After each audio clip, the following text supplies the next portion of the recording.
Hey, bro, are you insecure about your height? First of all, I'm taller than you, so I don't think I am. Why? Because I'm taller than you. I just told you. Well, don't compare me. I know I'm short. About my height? Yeah. I wish I would have been a little bit taller, to be honest. ¿Por qué? What? I don't have the answer yet, but just for the fuck of it. If you were like to choose in height, how tall do you want to be? At least 6 foot. 6 foot? Like that tall? How tall are you? 5'5". I bet you money you won't post that video. What video? You know what? Why? Because you're 5'5". I'm taller than you. When you look for somebody, first question, you're a little bit shorter. Hey, this guy got to find somebody shorter than him to make an interview with. I'll promise you. Bro, have fun. Don't ask people about girls. I think you're insecure. That first thing first, I think you're really insecure about your height. Okay. What makes you think I'm insecure? Have a night. Have a good night. No, answer it. What's the question? What makes you think I'm insecure about my height? Because the first thing you came to ask me on a fucking Friday night, 2 a.m. in the morning when I'm having fun. How tall are you? You wish to be somebody? Bro, get the fuck out of here, man. Come on. That's a question, bro. No, bro, fuck that shit. Dog, have fun. I was having fun. God damn. Dude, relax. It was just a question. Insecurity is a pervasive part of the human experience. Nearly everyone, at some point or another, grapples with a feature or characteristic that makes them feel undesirable, excluded, or simply not good enough. It may be a physical trait like height or weight, facial features like the nose or eyes, or even behavioral and personality traits. Sometimes these insecurities stem from fleeting childhood taunts, while other times they develop from repeated social messages about what is and is not acceptable. Insecurities may appear trivial, but their effects can run deep, influencing everything from our choice of clothing to our personal relationships and professional aspirations. Although insecurities are common, they often make us feel extraordinarily isolated. We tend to magnify our perceived shortcomings in our minds, believing we are the only ones struggling with certain traits. In reality, many around us share the very same worries about being too short or having a nose shape that differs from the idealized norm. The universality of insecurity suggests there is a much deeper process at work. I don't have a thing to do after school. Just thinking how they're growing up so fast. It used to be they were mine all day long. But now, school. It seems I hardly see them anymore. Still, when school is the right kind of a place, it's such a pleasure to watch them go. One related not just to physical characteristics, but also to psychological, social, and cultural factors. Insecurity arises when we perceive a gap between our real selves, how we see ourselves, and our ideal selves, how we believe we should be. If the discrepancy between what we believe is desirable and how we see ourselves grows large enough, it can manifest as a persistent sense of inadequacy. This gap might revolve around physical appearance, such as being too short or having an unconventional nose, or it may focus on abilities, not feeling smart, strong, confident, or socially adept enough. What makes insecurities so universally resonant is that every culture, family, and social environment sets up its standards of what is normal or beautiful. Even within a single society, these standards can shift over time, leaving people uncertain about whether they meet the new requirements. Height, for example, is often a central theme in many cultures. In Western societies, taller men are typically considered more attractive and commanding, leading shorter men to experience self-doubt about their desirability or competence. That very same emphasis on height may not exist in another culture, or it may apply differently to different genders.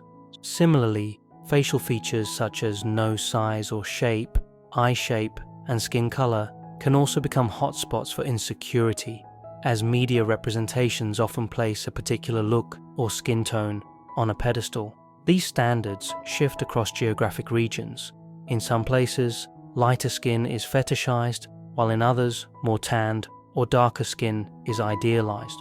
What remains constant is that people are frequently comparing themselves to an external ideal. Once the discrepancy is noticed or pointed out, sometimes blatantly in subtle ways, it can become the focal point of self-criticism. Suddenly, the trait that was once an afterthought becomes a defining lens through which we evaluate our worth.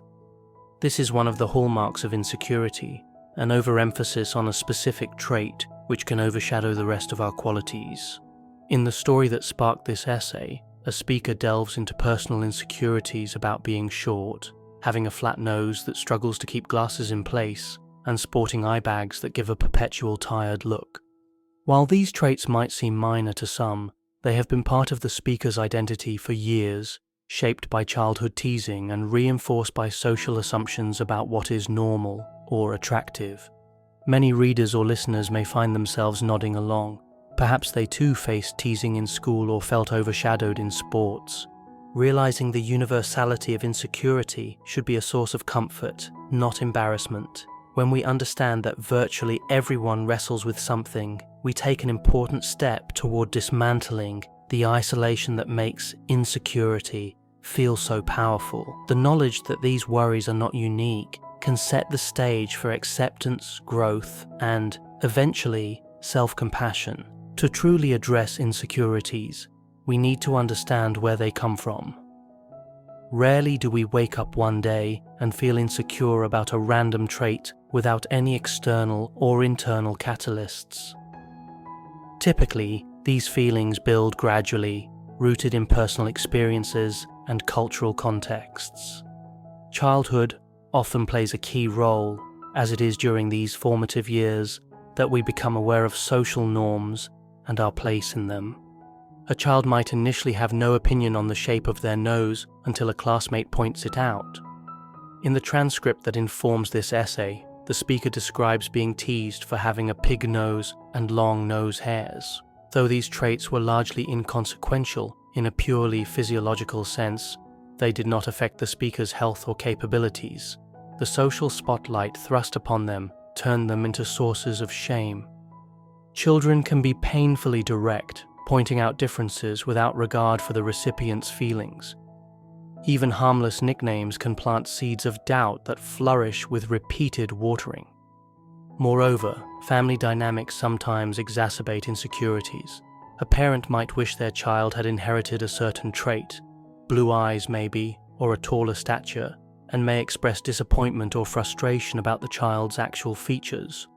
Or, less directly, a parent might constantly criticize their own body in front of their child, inadvertently passing on the message that specific traits are unappealing or worthless.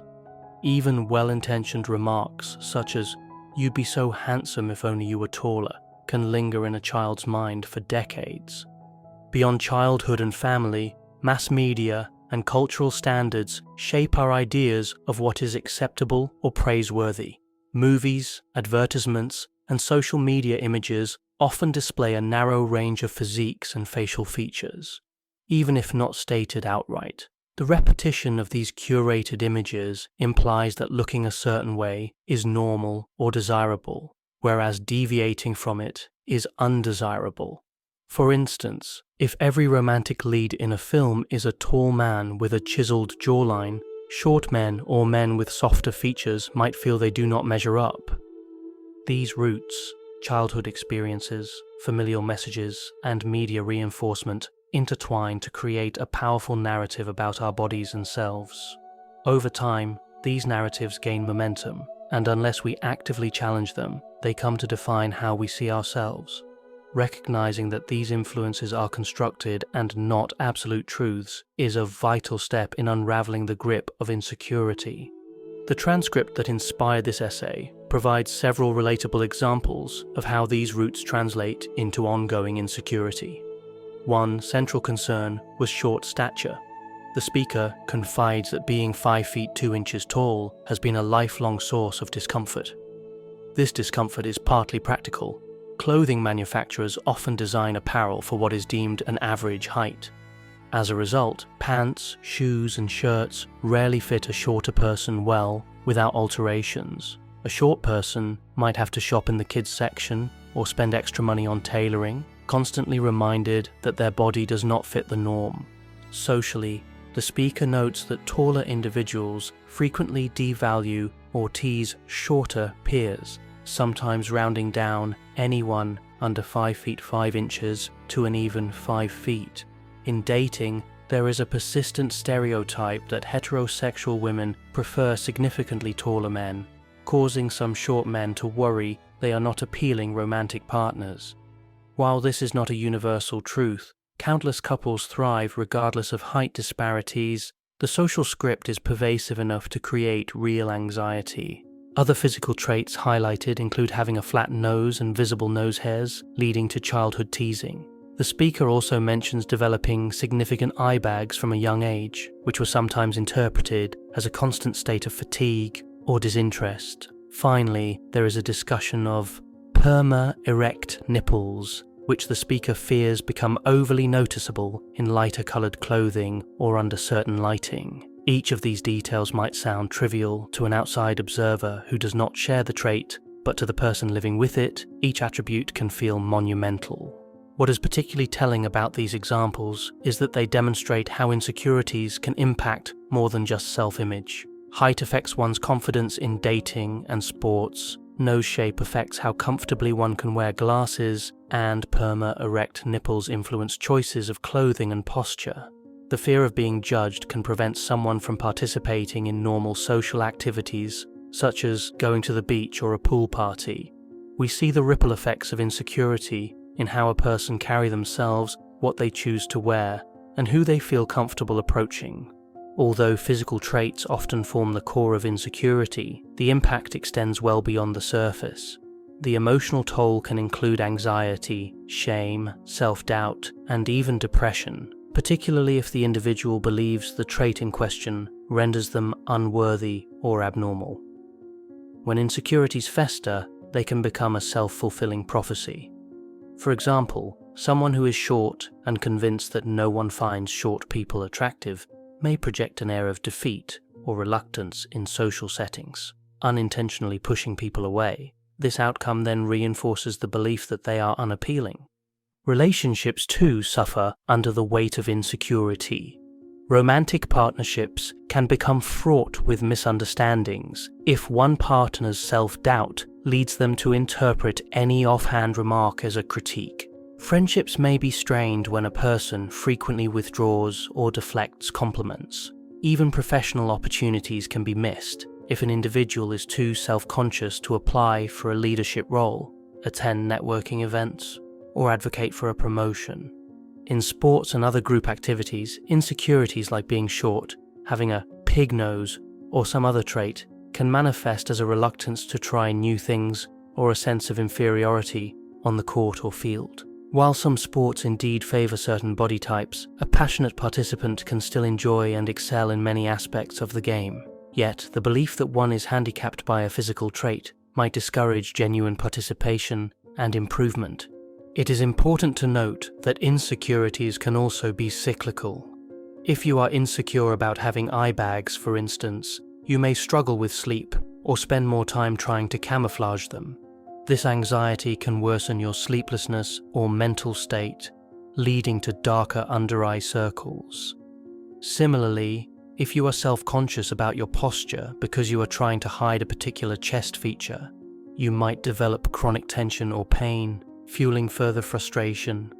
The path away from insecurity and toward greater self-acceptance involves a mixture of introspection, social support, and sustained effort. One of the first and most powerful steps is awareness.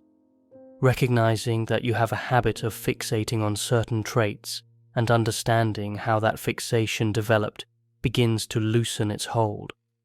Journaling can be a particularly effective tool as it allows you to pinpoint the triggers and recurring thought patterns that keep you stuck.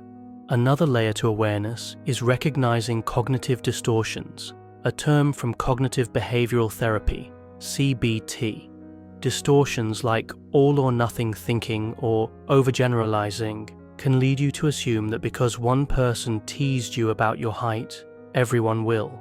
Challenging such thoughts in a structured way, writing them down, listing evidence for and against them, can gradually rewire your self-assessment approach. Mindfulness and self-compassion techniques build on this process. Mindfulness involves stepping back from your thoughts and observing them without judgment. Instead of letting a wave of shame and anxiety overpower you when you notice your physical reflection, you might simply note, "I am feeling self-conscious about my nose right now." That small act of observing rather than reacting can disrupt the spiral of negativity. Self-compassion, meanwhile, is about treating yourself with the same kindness and understanding you would offer to a dear friend. If you wouldn't berate a friend for being short or for having a particular physical trait, why do so to yourself? Self-compassion exercises can involve repeating encouraging phrases, placing a hand over the heart, and acknowledging that insecurities are a common human experience, or writing a compassionate letter to yourself. External support is also crucial. While much of the work in overcoming insecurities involves an internal shift, having friends or family members who validate your worth can serve as a powerful counterbalance to negative self-talk. Therapy, whether individual, group, or both, offers a professional setting to unearth the deeper roots of insecurities. Group therapy can be particularly eye-opening as you encounter others battling similar issues, reinforcing that you are far from alone. A vital point to remember is that addressing insecurities is not about claiming you suddenly love every part of your body or personality without reservation. Rather, it is about moving toward acceptance. Acceptance does not mean you never attempt to improve or change. It means you stop believing that your worth hinges on meeting some external standard. If you want to become fitter or more stylish, do it from a place of self-care and aspiration, not self-loathing. A powerful technique for coping with insecurities is to reframe the narrative. Instead of viewing a particular trait solely as a flaw, consider how it might be neutral or even advantageous in certain contexts. Being short, for example, can be a boon in crowded concerts or busy cities, making it easier to navigate. A flatter nose might allow you to wear certain types of masks or goggles more comfortably. Even characteristics that do not seem to have any tangible advantages might be valued simply because they make you who you are. This shift in perspective requires consistent effort because it goes against the cultural grain of focusing on perceived imperfections. It helps to surround yourself with diverse media representations that challenge narrow beauty standards. Follow social media accounts that celebrate different body types, personal styles, or cultural backgrounds. Create a physical or digital collage of public figures who excel despite, or even because of, traits once deemed undesirable. Seeing your insecurities mirrored in others who have led rich, fulfilling lives can chip away at the notion that these traits are crippling. Humor can also play a role. As the transcript demonstrates, sometimes laughing at yourself and acknowledging the absurdity of certain social expectations can deflate the power of insecurity. The speaker jokes about being a short, balding pig in the water, conjuring a playful image that simultaneously normalizes differences. Self-deprecating humor, when not taken to an extreme, can be a unifying way to share vulnerabilities. It signals to others, and yourself, that you can acknowledge and even mock a perceived flaw without being destroyed by it.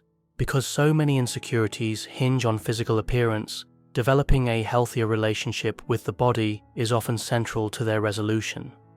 This might mean adopting an exercise regimen that focuses on enjoyment and health rather than an obsession with metrics that feed insecurity. Rather than hitting the gym solely to bulk up so that you won't look short anymore, you might aim to improve your overall stamina, posture, and sense of well-being. When exercise becomes a celebration of what your body can do, rather than a punishment for what it is not, you create a foundation of positive physical awareness.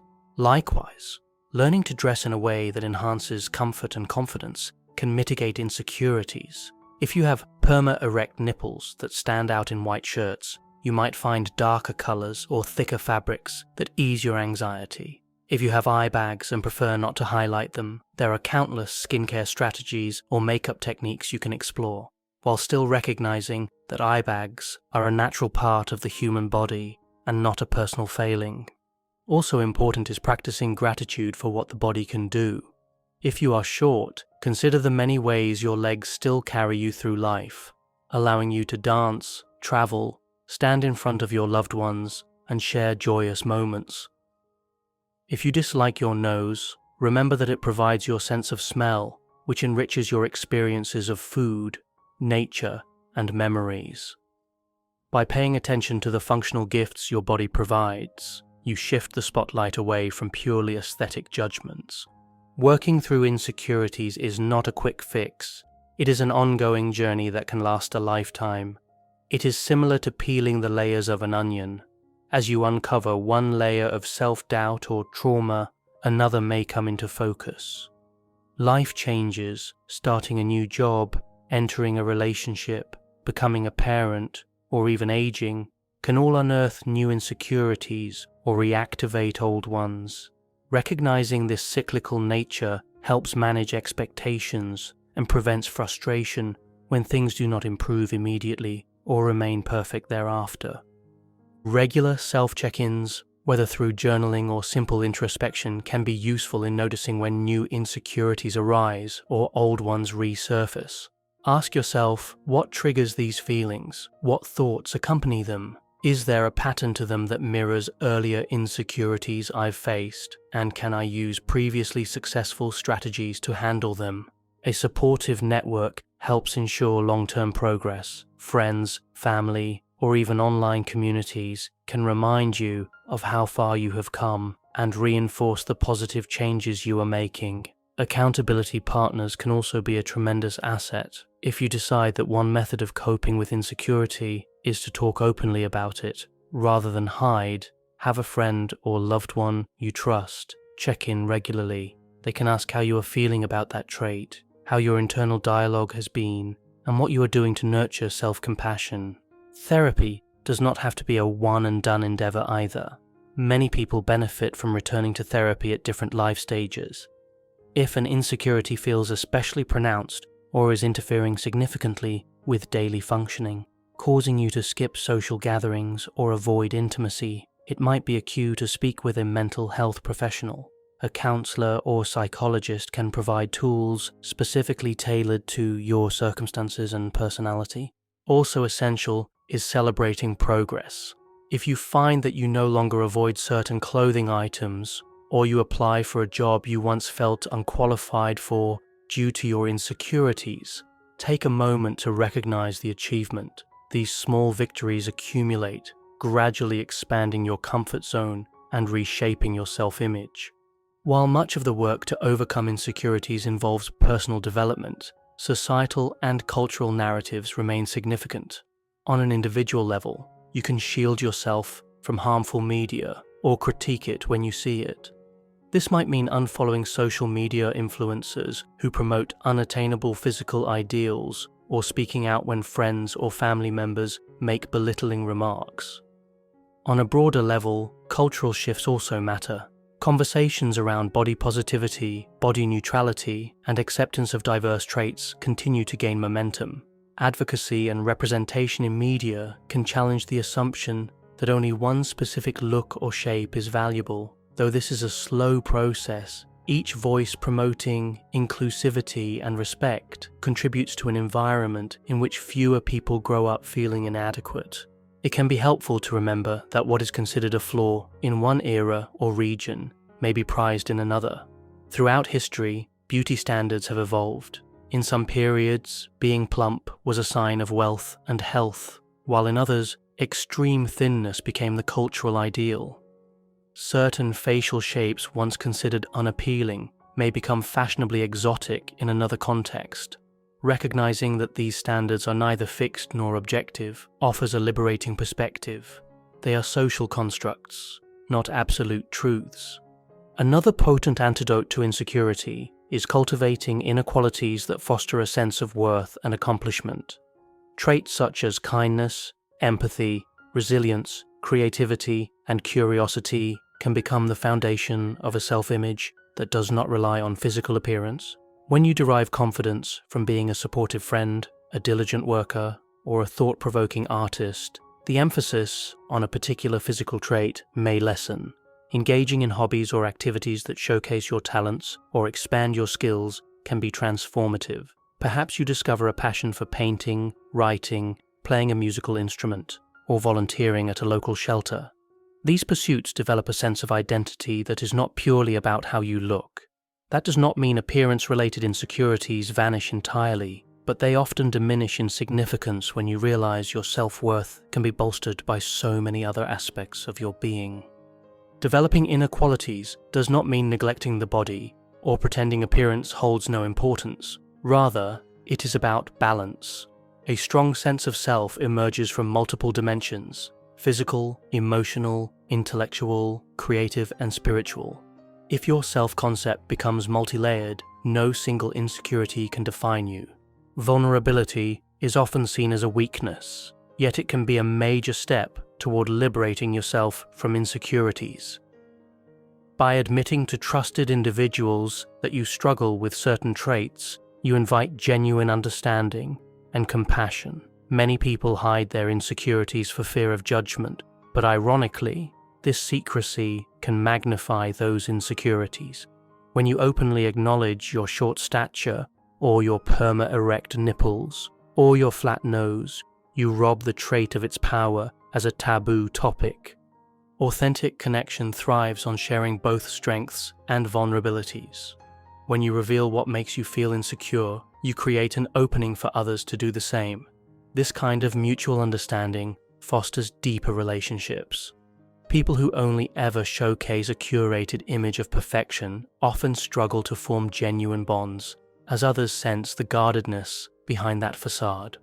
By contrast, those who can laugh about themselves, talk about their perceived shortcomings, and still stand confidently in who they exude a warmth that draws people in. While the journey of overcoming insecurities is multifaceted and long-term, there are daily practices that can offer immediate or short-term relief, helping you build momentum. Engage in simple mindfulness exercises, write down a list of personal achievements or positive traits, keep an insecurity journal, experiment with style choices in a playful manner, and curate the media you consume so that it celebrates diversity rather than uniformity. While self-help techniques go a long way, there are instances where professional assistance is the most effective route. If your insecurities are causing significant distress, preventing you from participating in daily life, or leading to anxiety, depression, or eating disorders, professional intervention can be life-changing. A therapist trained in CBT, dialectical behavior therapy, DBT, or other modalities can help you untangle deeply rooted beliefs and develop healthier coping mechanisms. Therapy can also be a haven for exploring past traumas. If repeated bullying or critical parenting during childhood triggered deep-seated insecurities, it may take guided reflection and emotional processing to heal. Therapists can provide structured exercises, expose you to new frameworks for understanding yourself, and hold you accountable for implementing changes. Group therapy or support groups, whether in person or online, offer another dimension of healing. In a group setting, you witness firsthand that others share similar struggles. By hearing how they cope, you might pick up strategies that resonate with you. Meanwhile, offering your insights or support to others can bolster your sense of value and competency, reminding you that your experiences can help someone else.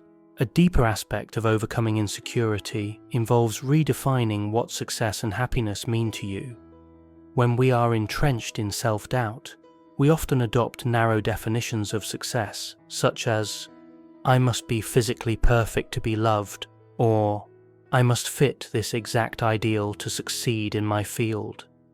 But real happiness often has little to do with hitting a rigid standard of appearance or performance.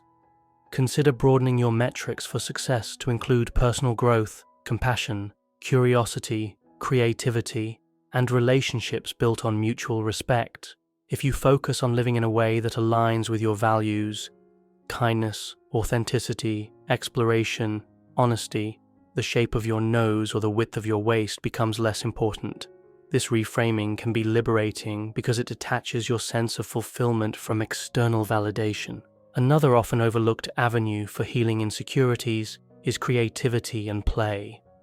Creativity allows you to express parts of yourself that might remain hidden or stifled if you are too focused on fixing your perceived flaws.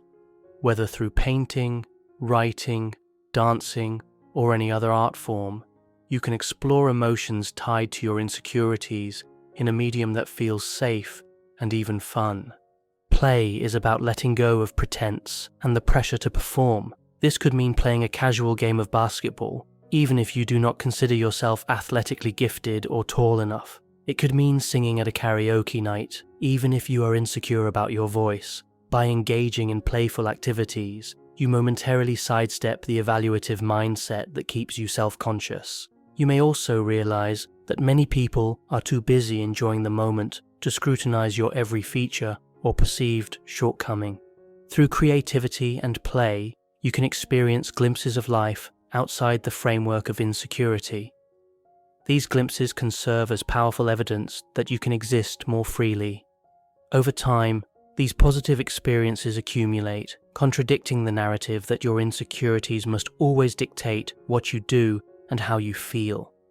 Accepting that overcoming insecurity is an ongoing process might initially sound discouraging, but it can be quite freeing. It lifts the burden of expecting instant or permanent solutions. Just as physical fitness is maintained through consistent exercise, mental and emotional health also require regular attention. You might adopt daily, weekly, or monthly routines to check in with yourself, challenge negative thoughts, and celebrate incremental victories.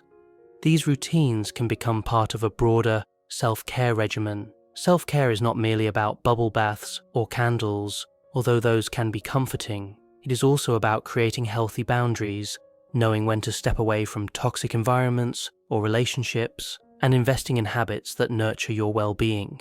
When you are consistent with self-care, your resilience builds, making you better equipped to handle the inevitable moments when an old insecurity rears its head. Progress is not linear, and there will be days or weeks when you feel like you have regressed. Perhaps a thoughtless comment from a coworker about your appearance hits a nerve you thought you had healed. Instead of viewing this as a failure, recognize it as part of the ebb and flow of personal development. Return to the techniques that have helped you in the past, whether that is journaling, talking to a trusted friend, or revisiting therapy. Over time, you might notice these episodes become less frequent or less emotionally intense. In modern times, the internet offers communities for almost any interest, trait, or personal journey. If your insecurity is particularly unique and you feel alone in it, there may well be online forums, social media groups, or chat rooms where people with similar features or concerns congregate to share tips and moral support. Even if you initially lurk quietly, reading these discussions can open your eyes to how others cope and thrive.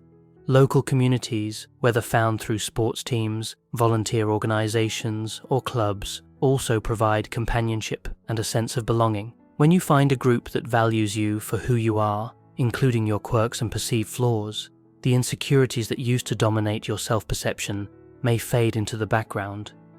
Genuine belonging fosters a sense of security that counters the narrative that you are unworthy or incomplete. Additionally, communities that celebrate diversity, such as body positivity groups or cultural organizations that value different physical attributes, can be safe spaces for redefining beauty. By immersing yourself in environments where variety is celebrated rather than judged, you slowly retrain your mind to see differences in a more positive light. One less conventional method of addressing insecurity is through cultivating gratitude and awe. When you feel insecure, your mental focus narrows, zeroing in on what is perceived as wrong. Gratitude does the opposite. It expands your perspective to encompass what is going well or is fundamentally valuable in your life. This might be your access to nutritious food, the friends who remain supportive, your ability to read and learn, or the simple fact that your body gets you through the day. Awe goes a step further. It is the feeling we get when we witness something vast, beautiful, or incomprehensible, like a grand sunset, a breathtaking mountain range, or a performance that transcends the ordinary. These moments remind us that the universe is grand, and that our concerns, while valid, are part of a much larger tapestry. Experiencing awe can shrink insecurities in comparison to the enormity and wonder of existence. By deliberately seeking out awe through nature walks, art exhibits, music, spiritual practice, or even stargazing, you cultivate a sense that life is bigger than the shape of your nose, your height, or any single trait you might consider a flaw. Part of why insecurities linger is that many cultures emphasize individuality and comparison, making it seem as though our worth is measured on a competitive scale. By reframing how we see ourselves in a collective context, we acknowledge that every single person contributes something unique to humanity. Your short stature, flat nose, or distinct body shape is part of the glorious mosaic of human diversity. By recognizing that you exist in a community with others, you might see how your uniqueness complements the group rather than diminishes it.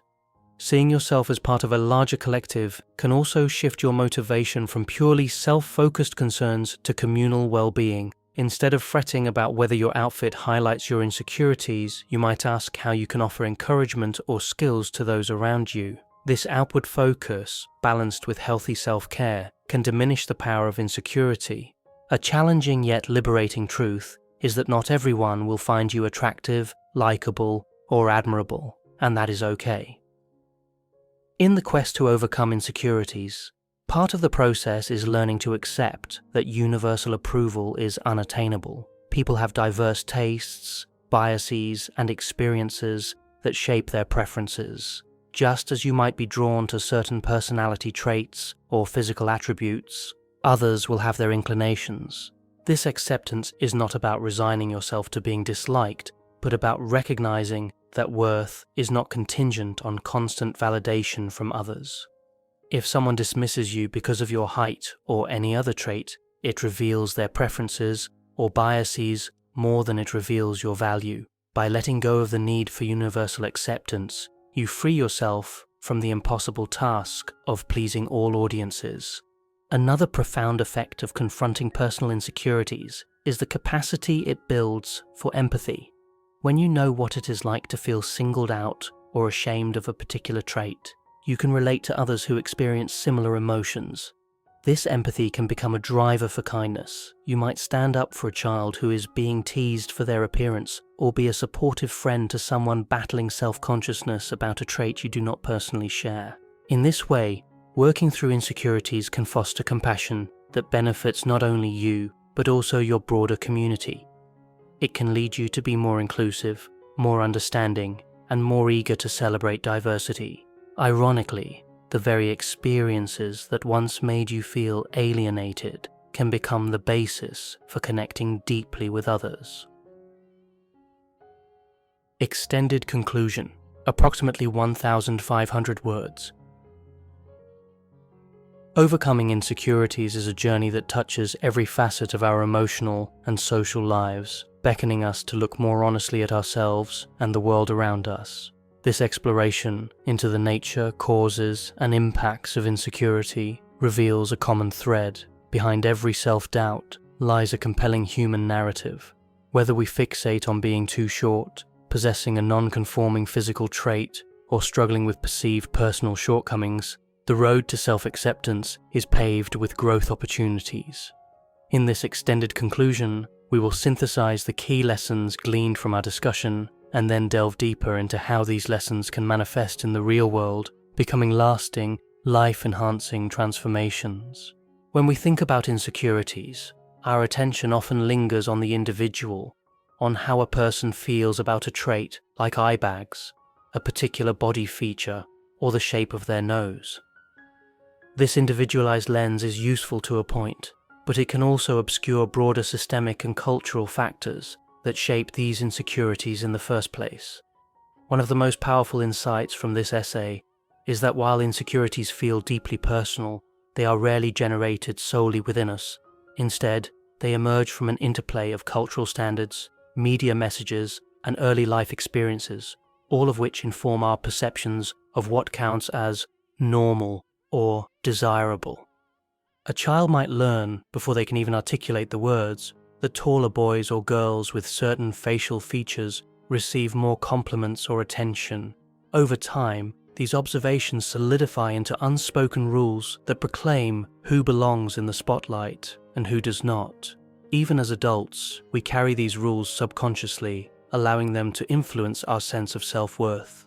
Recognizing the social roots of insecurities is vital because it frees us from the false belief that we are solely to blame for how we feel.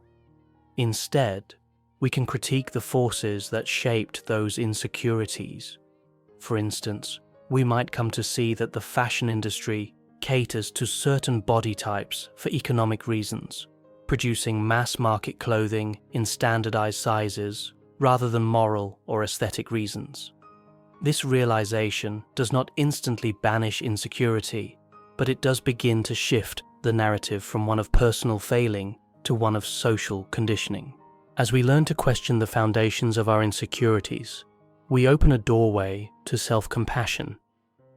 The essay has illustrated how self-compassion functions as one of the most potent antidotes to the destructive power of insecurity.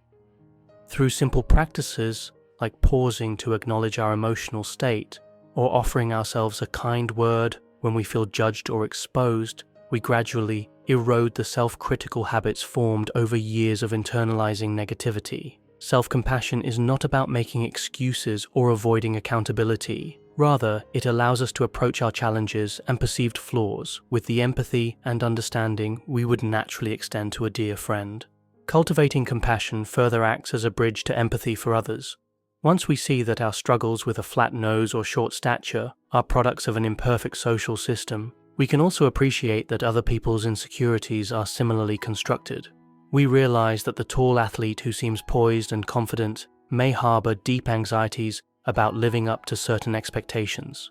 The celebrity with a seemingly flawless face might wrestle with the same sense of inadequacy in private moments. This recognition fosters universal solidarity. We are all trying to navigate a world that bombards us with conflicting messages about appearance, success, and worth. Another major theme that resonates throughout this essay is the importance of reframing our narratives.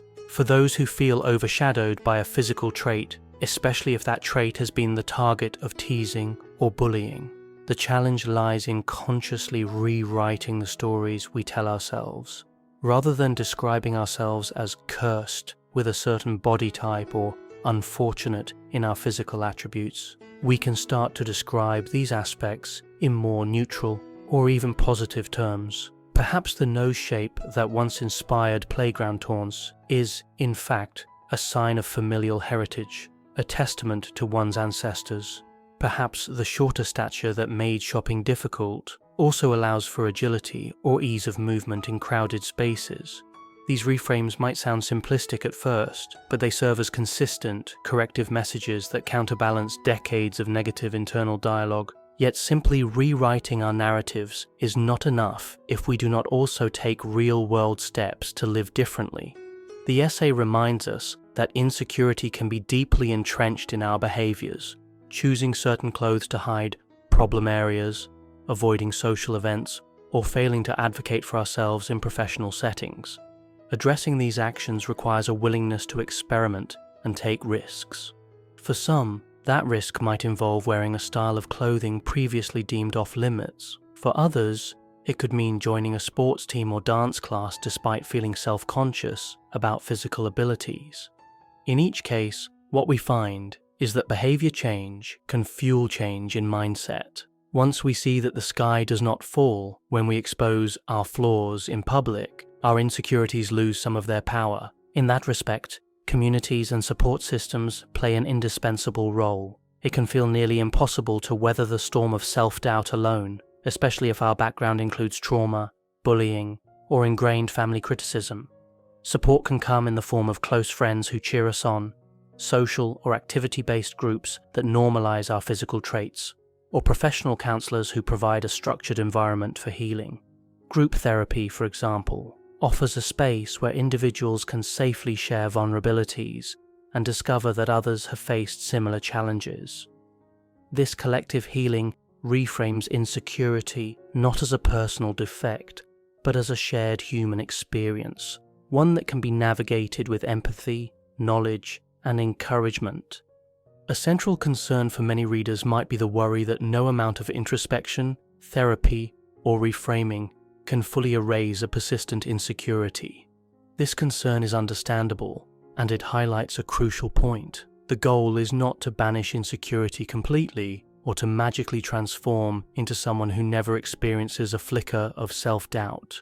Rather, the real aim is to build resilience and cultivate enough self-awareness so that when these insecurities do arise, we are better equipped to handle them without unraveling.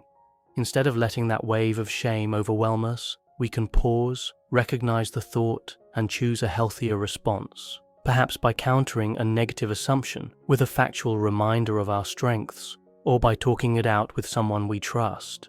Over time, these micro-practices create a sturdier psychological landscape in which insecurities might still exist, but they no longer dominate or define our lives. Cultural and media literacy further enriches this journey. The essay unpacks how media fosters narrow beauty ideals, whether emphasizing a specific body type or glamorizing certain facial features. Learning to critique these influences can be liberating.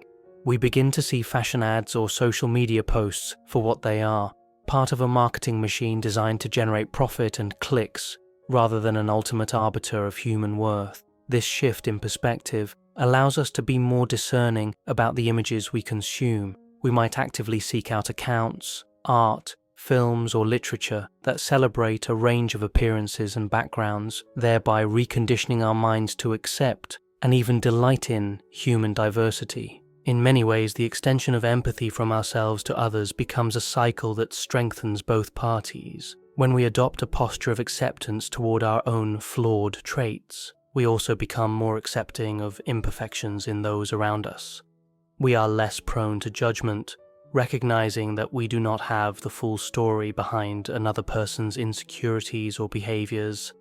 This shift fosters a culture of understanding, where differences are less about ranking who is better or worse, and more about exploring what each individual can contribute to a shared tapestry of existence. Yet, to claim that all of this is easy would be disingenuous. The process of undoing deeply ingrained insecurities can feel like walking uphill. There will be setbacks, moments when a stray comment from a stranger or a careless remark from a loved one unearths old wounds. During those moments, it can help to remember that healing is rarely linear. We move forward and backward, sometimes on the same day. What matters is having an established set of strategies and a supportive environment to return to when negativity surfaces. Practical strategies might include cognitive exercises, where we list counter-evidence to self-critical thoughts or practice seeing our reflection without layering on judgments. They might also include physical routines that bolster bodily comfort and esteem, like yoga or walking, where we learn to appreciate movement over aesthetic perfection.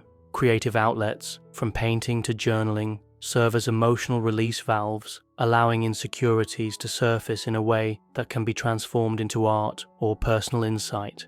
Volunteering, too, can broaden our perspective, reminding us that our problems, though valid, exist within a wider world where many forms of suffering, inequality, and resilience coexist. Sometimes helping others can alleviate our sense of isolation and instill purpose that dwarfs our internal struggles. An essential lesson from the essay is that each person's route through these strategies will be distinct. No two individuals have the same cultural background, family influences, or personal histories. Some may find immediate relief in group therapy, while others may need solitary reflection before they can open up to peers. Some may discover that a social media detox drastically reduces their feelings of inadequacy, whereas others might prefer to curate a more positive feed rather than abstain entirely. This variability is not a flaw, but a reflection of human diversity. The underlying principles, awareness, compassion, reframing, and communal support, remain consistent. The specific methods of implementing them can and should vary. Ultimately, the essay underscores a transformative idea. Insecurities, for all the pain they cause, can also be channels for profound personal development. Insecurities force us to ask tough questions about what genuinely matters to us, what values we hold, and how we wish to treat ourselves and others. Many people discover new passions, relationships, and a sense of purpose precisely because they embark on the journey to understand and heal insecurity. That path may be winding, but each step fosters greater empathy and a more nuanced self-awareness. This extended conclusion aims to emphasize that embracing our insecurities doesn't mean resigning ourselves to imperfection. Rather, it means learning to live with a gentle honesty that recognizes both our strengths and our perceived flaws. By exploring deeper reasons behind our negative self-images, we become more conscious of the societal, familial, and psychological factors at play. By embracing self-compassion, we shift from a mindset of harsh self-criticism to one of nurturing resilience. By reframing our narratives, we learn to see what was once labeled a defect as simply another facet of our identity, potentially even a gift. By taking practical steps, journaling, seeking therapy, community support, or creative expression, we convert abstract insights into tangible progress. By broadening our cultural perspective, we realize that what we once considered a universal standard of beauty or normalcy is highly variable and often orchestrated by external interests. Insecurities, then, become less like prisons and more like portals through which we can pass to discover untapped layers of ourselves. Perhaps we find hidden wells of courage, enabling us to express the vulnerability we once shied away from. Perhaps we discover latent artistic talents, previously suppressed by a fear of exposure, or we form new and deeper relationships, bonded by the shared recognition that everyone harbors something they wish to hide. These moments of connection and self-expression, small or large, constitute the real payoff in confronting insecurity. And that payoff doesn't just benefit us as individuals. When a broader cross-section of society commits to questioning harmful norms, championing diversity, and nurturing self-worth, we foster a culture that is kinder, more inclusive, and more equitable. Children grow up seeing fewer narrow, unattainable ideals and more real people with real bodies and real feelings, thus entering adulthood with less baggage to unpack. Communities evolve to accept difference not as a threat, but as an enriching element. A society that values each person's distinctive traits can harness a fuller range of human potential, creativity, and empathy. In the end, no single conclusion can fully capture the intricacies of overcoming insecurities, because the work is, by nature, ongoing. Yet, we can state with conviction that if you have followed this journey, reflecting on your childhood experiences, examining cultural pressures, acknowledging your vulnerabilities, and taking proactive steps to heal, you are already on a path of significant transformation. Each day offers new opportunities to practice understanding toward yourself, to extend empathy to others, and to envision a world where the differences that once seemed like crippling flaws become celebrated marks of individuality. As you move forward, remember that perfection was never the goal. The goal has always been wholeness, and wholeness in its truest form includes every part of you, your perceived strengths, your so-called weaknesses, the story of how you came to be who you are, and the vision of who you wish to become. By weaving these strands together in compassion and acceptance, you create a life that tolerates flaws and transforms them into wellsprings of wisdom, connection, and self-discovery.